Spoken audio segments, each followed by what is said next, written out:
Orang bijak berkata bahwa hidup adalah sebuah pilihan,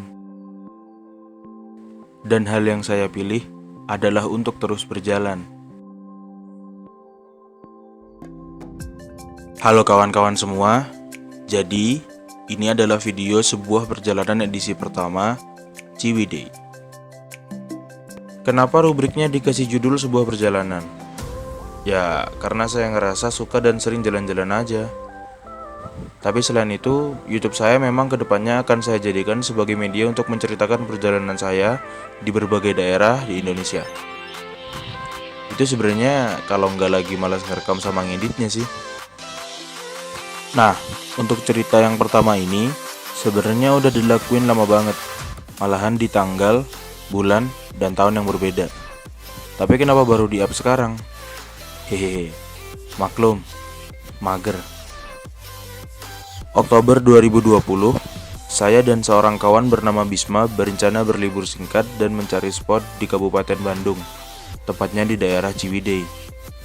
Tercetuslah wisata Kawah Putih di area Gunung Patuha sebagai tujuan kami. Wisata Kawah Putih terbilang mudah diakses. Lahan yang luas serta layanan minibus dari area parkir ke bibir kawah membuat kawasan ini ramai didatangi pengunjung. Namun bisa diperkirakan, kenyamanan semacam itu disertai biaya masuk yang bisa dikatakan kurang ramah di kantong mahasiswa. Setelah puas menjelajahi area sekitar bibir kawah, kami menemukan alternatif menuju puncak Gunung Patuha via Petilasan Sunan Ibu. Jalur ini mengambil arah kiri dari pintu masuk kawah, dan ternyata masih sedikit pengunjung yang tahu jalur ini. Akhirnya, setelah puas dengan wisata Kawah Putih, dan dikarenakan waktu yang singkat dan rencana yang kurang matang, kami berdua kembali ke Bandung. Namun kami bertekad, pada kesempatan berikutnya, harus kembali ke Ciwidey dengan rencana yang lebih matang, untuk mengeksplor wilayah dan spot lain, serta yang terpenting, ngecamp di wilayah Renca Upas.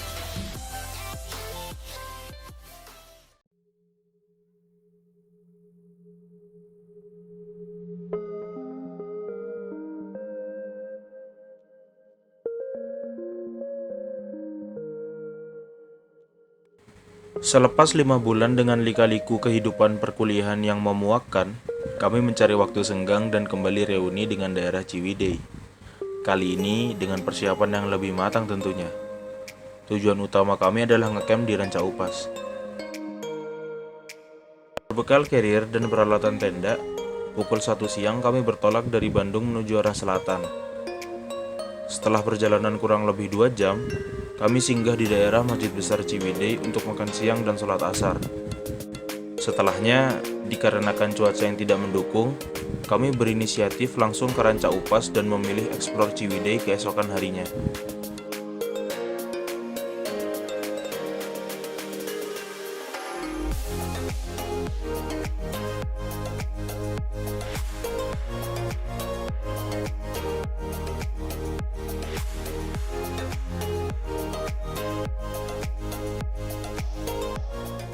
Oke, selamat malam saudara-saudara. Jadi sekarang kita sudah ada di mana, Bang? Di dalam tenda, Di dalam tenda, mantap di sekali. bawah hujan. Rencananya mau lihat bintang tapi ternyata mendung Mendung. dan hujan. Kecewa. Cuma ya bagaimana dikata. Sekarang memang seperti itu. jam berapa sekarang? Jam berapa? Nggak tahu. Setengah 7 lah.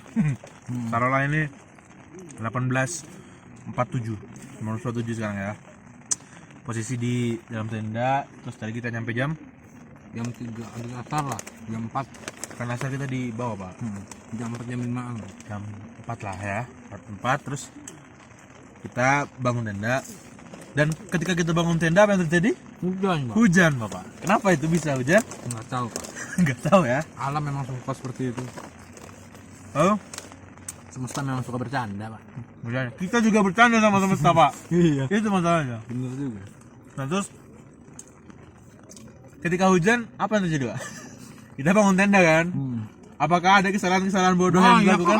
Banyak sekali, Pak. Coba apa yang dilakukan tadi? Kita ngebiarin tas basah. Tas basah. Terus kita pakai jaket, sok-sokan bakal nggak basah, ternyata hujannya makin lebat. Apalagi? Terus kita dengan heroiknya membantu tenda sebelah, Pak. dengan kondisi yang masih hujan. Padahal membantu itu baik ya. Tapi kan ada prioritas sebenarnya kan. Maksudnya kita mengamankan barang, membersihkan bagian dalam. Ketika udah kelar baru mereka dibantu sebenarnya ini. Tapi ya gitulah. Tapi tidak apa-apa lah ya. Mungkin setelah ini saja kita akan melewati malam yang ekstrim. Mungkin lah. Pasti. Kok pasti jangan dong.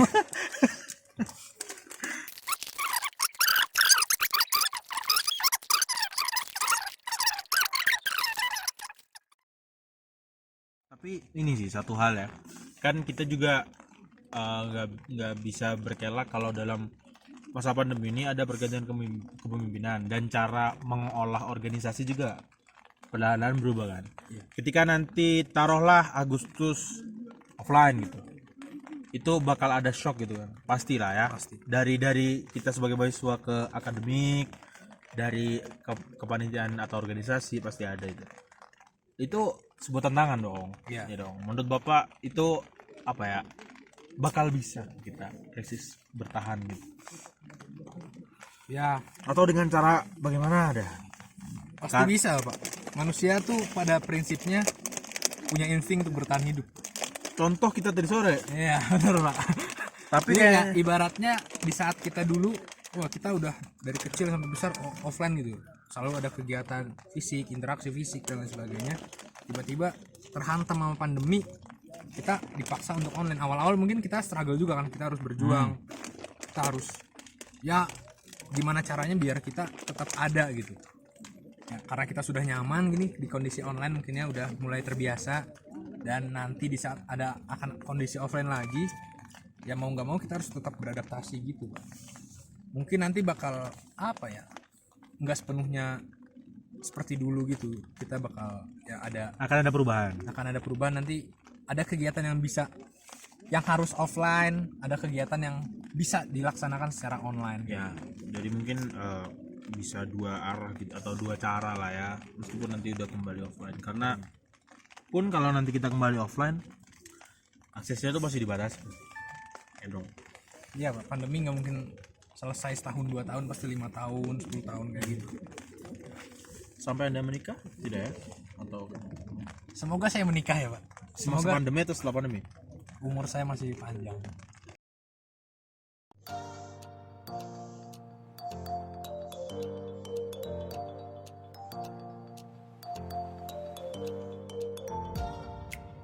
Setelah melalui malam yang panjang dan berat, kami bertolak dari Ranca Upas ke daerah perkebunan teh di Kecamatan Ranca Bali.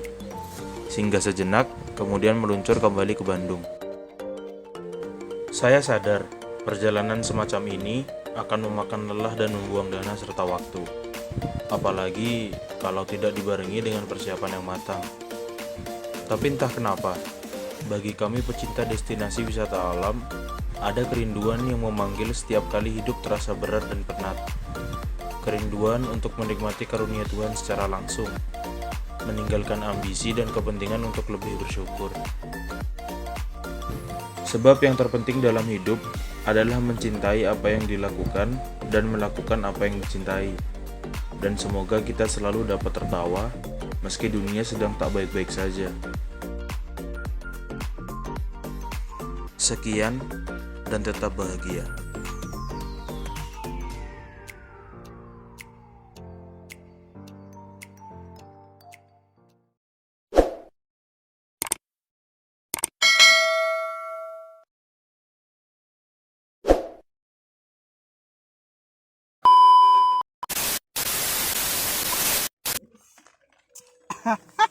Oke, jadi sekarang kita downgrade ke isu di Mastron. Duh, sedih master gimana? Apa nih?